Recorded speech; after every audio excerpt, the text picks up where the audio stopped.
Thank you. Good afternoon, everybody. My name is Filippo. I come from Geneva in Switzerland, where my organization is based, World Business Council for Sustainable Development. Delighted to be here, and thank you, of course, to the organizers, to the Pontifical Academy of Sciences, and of course the SDSN network for the invitation and for the opportunity to share with you a little bit of a business perspective on the Sustainable Development Goals. I would love to do that, however, with a clicker. If somebody has a clicker, I would love to have it. Thank you. Thank you very much.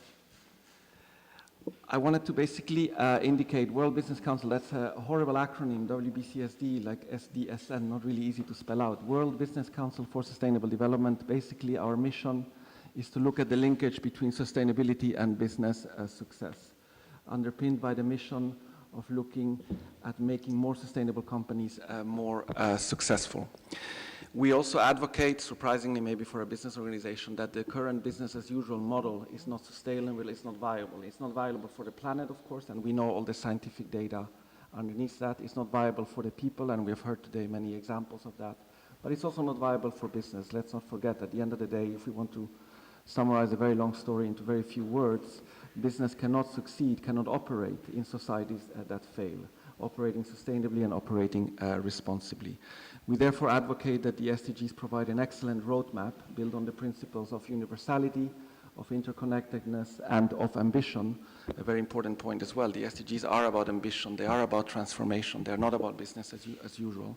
And therefore, companies have a role, an opportunity, but also very much a responsibility to play as in this particular area, as I outline here on this particular slide. Long story short, again, and I need to summarize a lot of thinking and writing underneath it, and you can find it all in the public domain. We believe business has a key role to play as one of the many actors to contribute to the SDGs agenda. Businesses of all sizes. This is not only about big business, this is about entrepreneurs, this is about small and medium enterprises, this is about all sorts of networks of individuals that are putting together ideas, solutions to the challenges that are laid out in the SDGs. So role, opportunity, and responsibility, an important element that we want to outline overall. Built around the principles, of course, of innovation. Businesses, business people, what they do at the end of the day is innovation. Built on the principles of collaboration. So this agenda is too big to address without collaboration, and it's collaboration among businesses, but also collaboration among various actors of society, including collaboration with youth movements that are represented here tonight. And the last principle, the principle of measurement. I mean, we all know from science, if you don't measure, you don't know what you're doing and how you're progressing. Businesses are probably relatively good masters of measurement systems. How do you measure progress? How do you measure quantitative and qualitative process in that regard? Oops, sorry.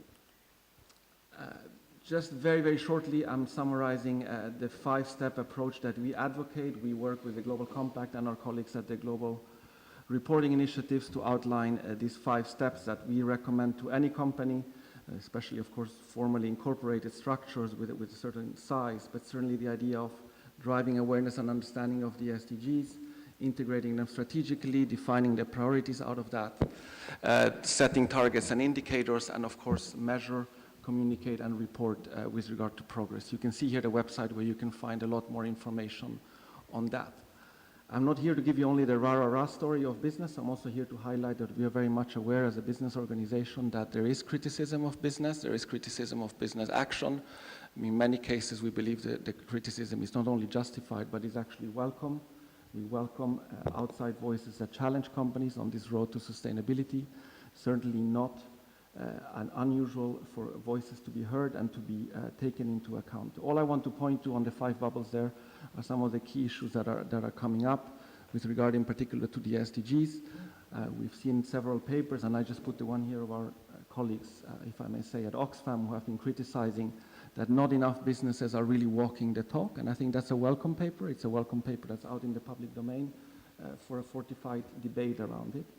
I also want to point to some hopeful and positive developments in the sense what I put up there on the right-hand side at the bottom is the World Benchmarking Alliance. There's going to be an increasing trend toward not only naming and shaming companies, but also what is often called, I think by the head of the UN Environment, naming and faming.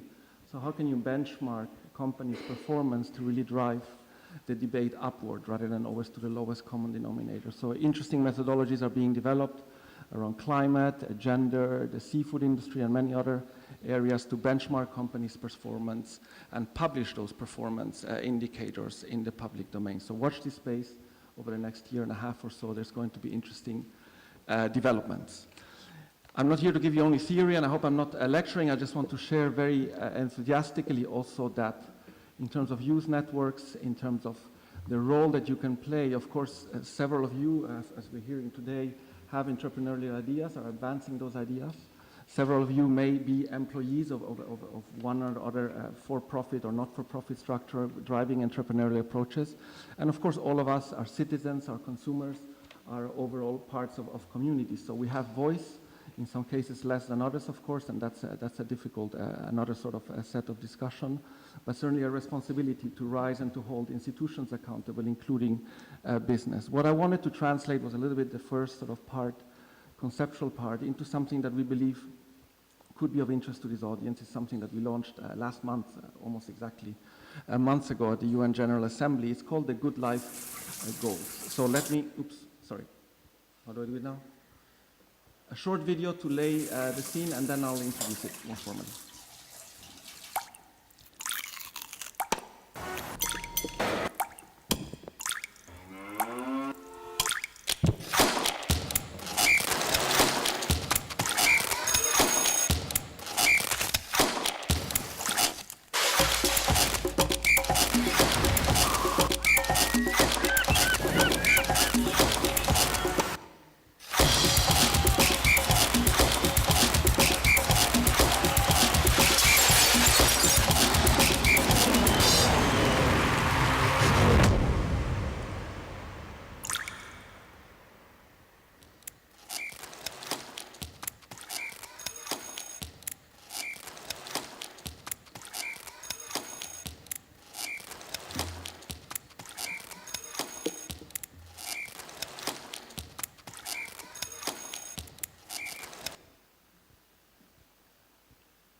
I'm sorry, I'm familiarizing myself with technology here. Let's see. You can tell my creativity has its limits. Anyway, I wanted to share this idea of good life goals. The idea that at the end of the day, individually, each day we take thousands of decisions. There's plenty of studies around it about how we dress, what we eat, how we move around, where we live, how we live. All of this is summarized basically, and I heard today a lot of calls, especially with regard to education in universities, in communities, in schools. How do you raise awareness about the SDGs? And let's be frank, it's sometimes very conceptual. These 17 goals, these 169 targets. I tried always at the kitchen table with my parents to explain, let's say I'm not always winning the argument at the table, and they sometimes look at me like, what are you actually doing? This discussion here is basically bringing down the SDGs to the personal actions that every one of us around the world, I want to emphasize that, can take to support the Sustainable Development Goals. I've got materials, but what I wanted to highlight, for example, with regard to SDG 8, which is coming up a lot today in the discussion, here are, for example, 5 specific actions. So for each goal around these Good Life Goals, you have basically 85 actions, 5 times 17. The first one is more sort of a learning task. In each of the 17 goals, you find sort of learning, you know, what do you need to learn about? The second, third, and fourth are more sort of behavior challenges. And the fifth one is more sort of a call to action to leaders. So try to think of it, the first one is a learning, the second batch is behavior challenges, and the last one you end up with a demand for change from leaders. And this is the example of SDG 8. We have the example of SDG 14, something that's very much in the news. Any newspaper that you read now will talk about the plastics challenge, we'll talk about life underneath the sea surface, an incredible challenge laying out.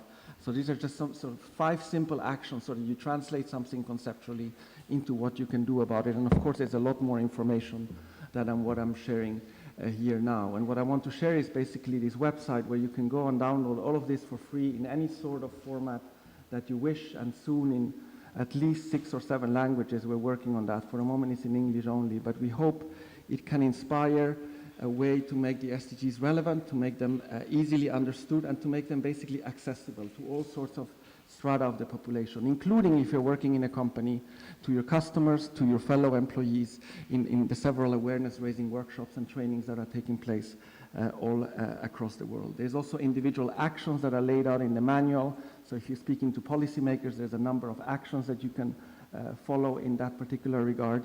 There is also the creative industry. I think it's something that we often underestimate, the importance of the creative industry in sort of shaping mindset, in changing the mindset about what all of this 2030 agenda is about. Of course, businesses, and last but not least, educators, as I laid out. So please, if you're interested, do not hesitate to contact me. I have a few hard copies of the actual pack, which is a short pack with red, but I also have postcards, I think, for everybody, in case you're interested to disseminate. More than happy to work with you and to follow you. So thanks a lot, and best of luck with all the other work.